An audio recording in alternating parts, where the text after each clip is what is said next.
I guess people really wanted Upload Thing to be open source. It is now. I'll make sure I link the repo. But before it was, a really cool YouTuber, Josh, actually took the time to reverse engineer what we were doing and build a clone. He does a fantastic job of reverse engineering exactly how Upload Thing works. And I loved this video. I think it's cool as hell. I film myself reacting to it live on stream, and I wanted to show you guys this, both to share the video, my thoughts on it, as well as some inner workings on how this stuff actually works behind the scenes. So really love this. Thank you, Josh, for the awesome opportunity to react to this, and obviously for putting the work into such an awesome video. I never thought people would go to this level of depth on the stuff that I was doing, and it's surreal to see it in a very well produced, incredibly well made video on YouTube. Thank you so much, man. Seriously. Please, if y'all are watching this now, go subscribe to Josh. He deserves it, probably even more than me. Anyways, let's get to it. If I had to take a guess, I'd say about 90% of apps use some sort of cloud file storage.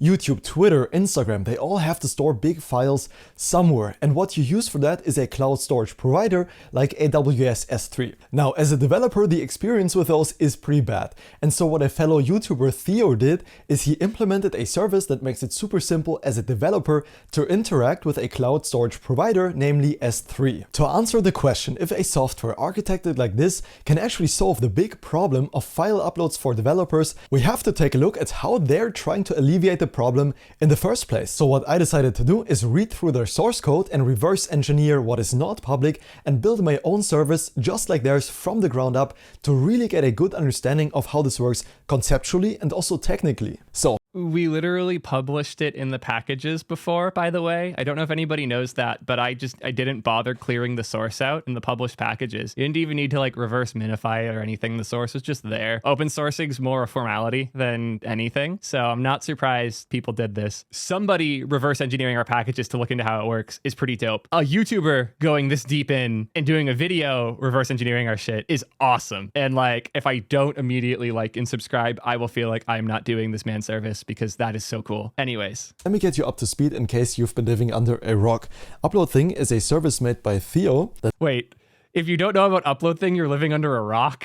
Is that how we're viewed now? That's weird to think. Anyways. That lets you put your files into cloud storage very, very easily as a developer. Let me show you how easy it is in fact. I'm gonna save the page.tsx. There's a package you gotta install for this to work. And then when we navigate to localhost 3000, there's going to be a very simple file drop down here. And when I drag a file over, drop it here and click upload files, we can see in the console, there should be a link for this file. If I open this, it's going to take me right to the file, a screenshot that a subscriber sent me of how he's following along with my real-time chat project. Very cool, by the way, felt very proud. And it works beautifully. And the implementation is super straightforward. We can see the multi-uploader that is being provided to us by Upload Thing. It's just a file you copy and paste, honestly. And then you also do some API route work, but it's very simple. You define a route right here. This is very important that you define it under Upload Thing. And then also this request is being handled by a router you define in here, where you can define the file types and the max size for each image that is being uploaded. And what I did to understand how great software is written is I did my own implementation of it. Let me show you my way of doing things. So in the route.ts, it's the exact same. Take a look at this. Their implementation, my implementation, very, very simple because, you know, I copied from them, and then their core.ts, my core.ts, very straightforward. I just spent 24 hours doing this, like about a day, so it has less features, but it works very well nonetheless. We can define a file size limit for each file, save that, and then let's take a look at my implementation. I'm going to go to the page.tsx, comment in my version, and remove their version. Hit save, restart. My approach looks very similar, and it does the same thing. We can drop an image right here, click upload files, and then my implementation, I think, is a bit cooler because it also gives you the success message, and you can see an on success callback from the client is... We've added all of this in the most recent release. Absolutely things that we missed. It was a very, very early demo. We were hoping to ship more updates last week, but because we were at Reactathon and at the Vercel ship stuff and keeping everything up on our service, we were a little bit busy. I admit we dropped the ball here much more than I would have liked. The changes that we made in terms of the component library and API that we did today should have happened Wednesday last week. We were late on that, and I'll take the L on that for sure. It's being logged to the console. The way this looks in practice practice is if we go to the file input, you can see, just like with React query syntax, there is the hook we get from my package that I just mocked out with the client, and then we get an onSuccess and onError, where the onSuccess contains all the keys of the images that were successfully uploaded and their URL, and the fail keys contain the keys of the images that failed uploading. Very straightforward. Now, in my approach, we can also just copy this URL, which is kind of being clipped. We can copy this, paste it into the browser, and the file is hosted. So an important catch here, I am not far enough to know if he implemented the backend part as well or not. Relying on front-end callbacks is a huge danger source, and that's a big part of why we built Upload Thing. A problem we encountered at Twitch, and I've seen many code bases have, is they use S3 pre-signed post URLs, but they don't actually keep track of the creation of that file until the client finishes uploading and then tells the server for a second or third time, hey, by the way, I'm done uploading, which means you can put yourself in a state where you query Twitch's or Upload Thing or whatever's service, you get back a pre-signed post URL. The pre-signed post is to Amazon. You block all calls to Twitch or whatever the service you were uploading through is, post to S3, and then when your JavaScript tries to call back the original service and say, hey, the file's done uploading, the message will just never go through, which results in ghost files sitting in your bucket through something like Upload Thing or S3 that you don't have logged in your database. The reason we made the onUploadComplete callback backend first is we very specifically want you to use that as the source of truth in your database. You should never have a file be uploaded that you're not logging somewhere in your service, or you run the risk of lost files. We're effectively notifying you and calling you back whenever any file is uploaded, so you will always consistently and reliably know a file is uploaded and your backend has access to it. Otherwise, sketchy things can end up in your bucket. You won't have any logs of them at all because they're just in the bucket. We want to prevent that by design. Otherwise, really dope. Obviously, having it on clients, nice to like show you in the UI quickly the picture with the URL, but you should not rely on that as the source of truth for the image that actually makes it to your backend. Also, if somebody uploads an image and just changes the URL they're posting to your endpoint, they could swap that out with something that you don't have in your bucket you didn't even approve of. Highly recommend doing this on your backend if you can. So it works just the same, and by copying their project, I really got a very good understanding of how things work and how this works conceptually. And it all starts on the front end, where the files are uploaded into state. So what you can see right here, these files are just being kept in state right here until I click the upload files button.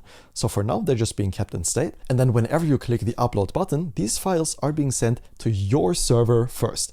In code, this looks like this. They're being sent, and let's close out of all of these, they're being sent to this route.ts. But very important, not the actual files are sent, but just the file keys.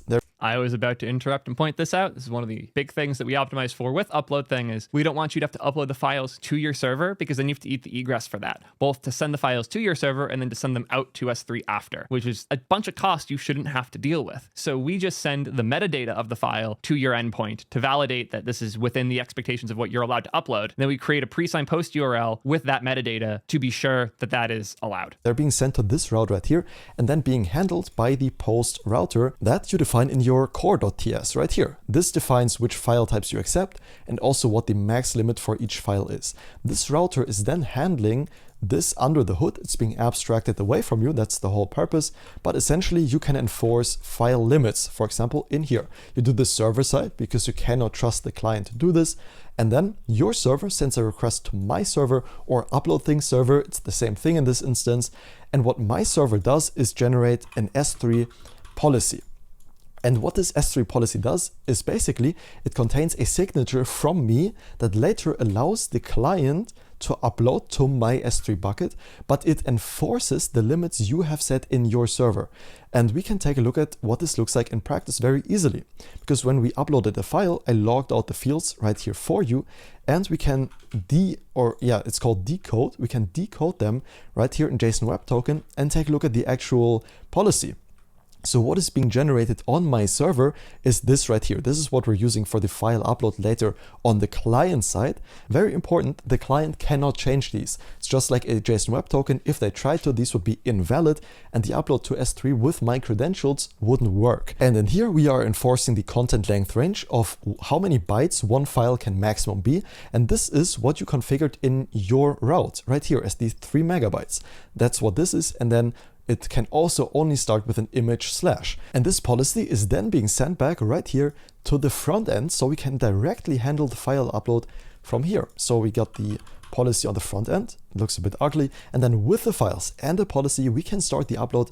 So this is very funny to me because like I have this diagram. Let me find it quick. Customer owns it is orange. We own it is blue. S3 owns it. Amazon owns it is orange. Use client requests. So the client requests to the server. The server validates the request through S3's like AWS policy stuff. Well, our server, sorry. So you call your server from the client. Your server calls our server. Our server generates the post URL and also puts in database, hey, here's the metadata for this call. So we have that when the file's done uploading. We then send the post URL back to the client. The client uploads directly to S3. This is the important piece because it skips your infrastructure and doesn't cost you any egress. You don't deal with the files on your infrastructure. When that happens, S3 triggers this weird lambda that we have bound to S3 directly on our end with the file key that was uploaded. We then call our server back with that, translate the chaos that S3 puts in that metadata into an actual message. This is Mark worked at Retool for a while and knows how to do weird bindings bullshit. From there, we now have the data we need to call back our database and find your endpoint that we have to call, find the metadata for that file,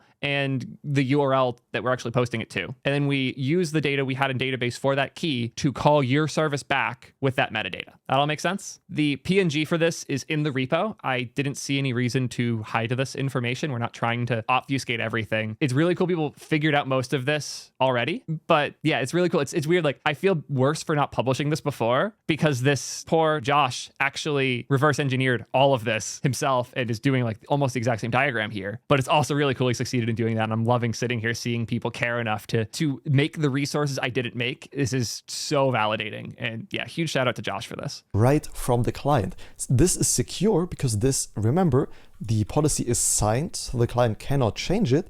And then we handle the file upload directly to S3 bypassing these two servers for efficiency reasons. So the file is being stored directly to S3, and whenever that file upload is done, S3 sends a notification to Amazon's simple notification service. It's just like a webhook that calls my server with the information of the file key.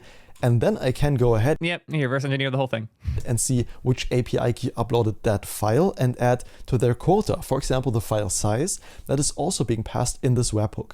So all that is being handled right here on the edge on my server using Upstash as the database because that plays well with the edge. And that is conceptually how you architect a service like this. I found this super interesting, and the way I found out is because A, I had prior experience with S3, and then B, what you can do is you can dive into the actual package code. So for example, if we take a look at the upload thing /React, we can take a look at their index.mjs and see how the first two releases, I accidentally obfuscated things, but from like 203 onwards, we didn't. And the source is just there. So again, I feel bad because he put in work that we didn't intend for people to put in.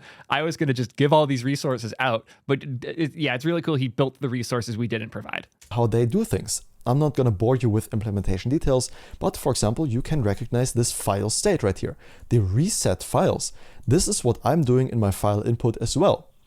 And by taking a look at their code and also their regular package, not specific for React, with their client and server.mjs, you can get a really good feel of how they handle the uploads and such. For example, this is the S3 upload they're doing right here. We're making a post request with the form data. These are the S3 policies I talked about. This is the S3 upload. So that would be this step right here.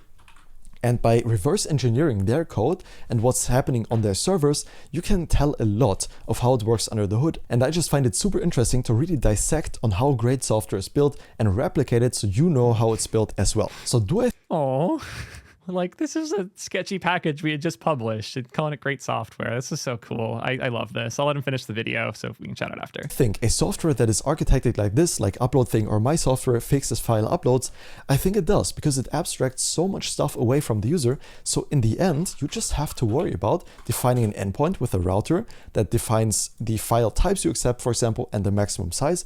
And also you get a very convenient on success and on error. And that's all you need to worry about. Dealing with S3 yourself can be a lot of pain if you're not familiar with what pre-signed URLs are and so on. With a managed service like Upload Thing or my copy of it, that is all being abstracted away from you and file uploads just become super straightforward. So I think, yes, it does solve a real world problem. And I just found it super interesting to learn how this is architected.